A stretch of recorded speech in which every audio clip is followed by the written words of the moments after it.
Short lecture video of indices, surds and logarithms. Let us begin. Okay, let us take a look at the remaining three law of indices, which is the zero index, negative index and fraction index. Okay, let us begin with the zero index. Okay, what is actually the zero index? Okay, let's say for example, okay, given that the variable a, okay, to the power of 0, okay, the variable a, the minimum number should be at least start with the 1 and bigger than 1. Okay, so from here anything that is to the power of 0 you should get equals to 1. Okay, for example 1 to the power of 0, 3 to the power of 0, okay, 7 to the power of 0, everything to the power of 0 equals to 1. Okay, so that is the meaning of zero index. Okay, so I hope you're able to understand the concept of zero index. Okay, let us take a look at the negative index. Okay, for example, okay, given that a to the power of negative n, okay, so this is the negative index.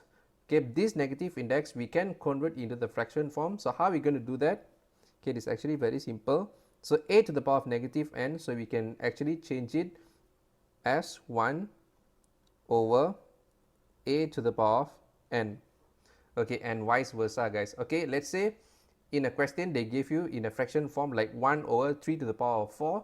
Okay, the 1 over 3 to the power of 4, so you can reverse back to the negative index form into 3 to the power of negative 4. Okay, that is the concept of the negative index. Okay, so let us take a look at the fractional index over here.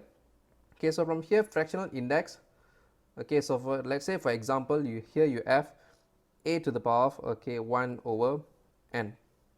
Okay, a to the power of 1 over n.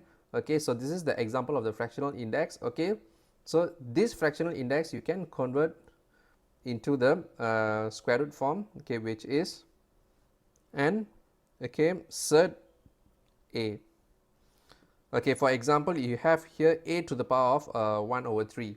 Okay, a to the power of 1 over 3 means, okay, here you write the 3 instead of n, and then you write the surd symbol.